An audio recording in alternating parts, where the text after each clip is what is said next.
I'm curious, when you're encountering some opposition from people who don't want to change, what are some approaches? Like, let's say I'm an internal champion, I'm working with you, and there's somebody else who's just, they're difficult and they love their storage array or they love their network and they don't want to change.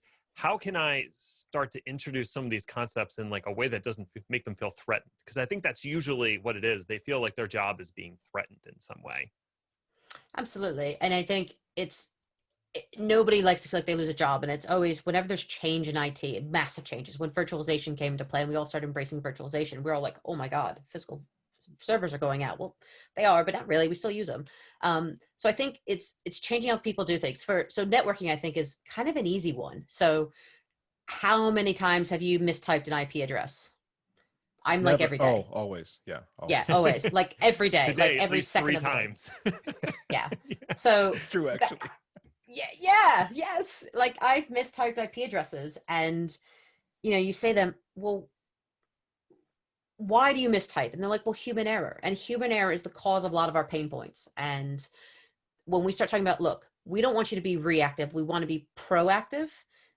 It's starting to address those pain points with that person. So like, hey, we're not taking away your job, but what if you could deploy your IP addresses, for your whatever you need to deploy, and you can automate that. And actually you could go do cool things and not have to worry about this reactive stuff, because it's having the hammer thrown down on you and getting all those bad days out of the way and try and have better days and focus on what you should be doing. Because you hear a lot of times with internal, either sysadmins or someone that's really protective, a network administrator, well, this is my baby and I'll be redundant. No, you're not going to be redundant, but we want you to be proactive.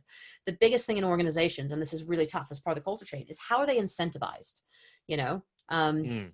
If your ops team and your dev teams are incentivized differently, and we need to deliver value to our end users and our customers, we can't deliver the same thing if we're incentivized differently. If ops teams, networking teams are monitored on uptime, if you're like, right, your bonus, or you're basically going to keep your job, or you get a bonus if everything's up 24/7 by 365, or 99.995, whatever the SLA is in the organization, and the dev team is feature, these are two conflicting things.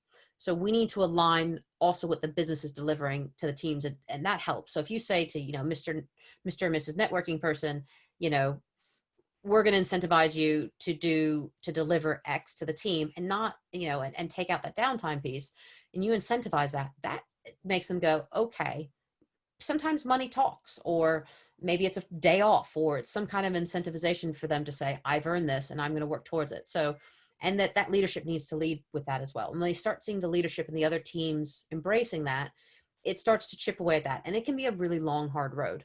But you have to change the culture, but open as well. Be really open to conversation. And that person that is having a difficult time, what is bothering you? And I have a very open relationship with my manager. I tell him when something's wrong, when I'm not happy with something, and we work through it. And that open communication piece is really key. So the culture piece is hard, but the most important piece, because the technology is easy, It is and it's not, especially when you're first getting to know whatever the technology is. There's an aspect of you don't know what you don't know. If you're an engineer, particularly a responsible, conscientious one, you're worried that you're going to do the wrong thing or not know about a thing.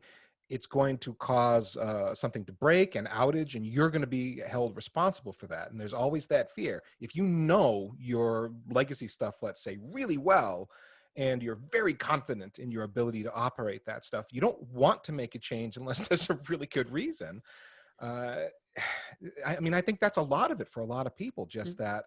And I know technology, I've actually written about this very recently. Technology is change. That's part of what we deal with as technologists. But still, the fear of getting called out if you blow something up without meaning to, that's a big thing. Fear drives us, though. And when we start to fear something more, we start to mess up more.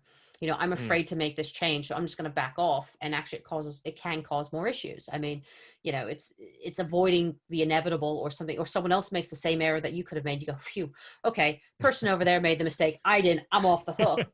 But we don't want to throw our colleagues under the bus.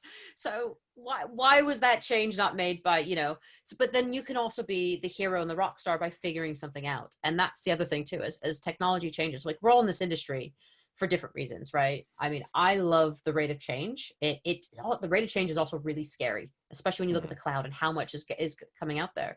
But yes, there's lots of new things, but the fundamentals are there, and everyone starts from not knowing anything. And that's okay. Like, I didn't know anything about Terraform the day I was like, oh, what is this Terraform thing? I had no idea, and I had to make mistakes. I just made sure not to deploy those to production. But for me, it was that changing mentality to go, I can deploy this. I can check what I'm going to do before I push that big red button, because I have rebooted a server or a server farm or a cluster before because the names looked similar and I was tired. It was 3 a.m, or I just had a bad day. But by being able to run checks against your checks, whether they're visual and automate anything you can, that's taken away a lot of my errors. I mean, to be fair, I haven't rebooted a server unknowingly in a while, actually. We've done really well with that. So yeah, and I'm still gainfully employed for this week. But yeah, it's there's so much change. I say that you're not real sysadmin until you've taken something down in production during the day. I mean, that's table stakes. You got to do that at least once. At least once a year. No.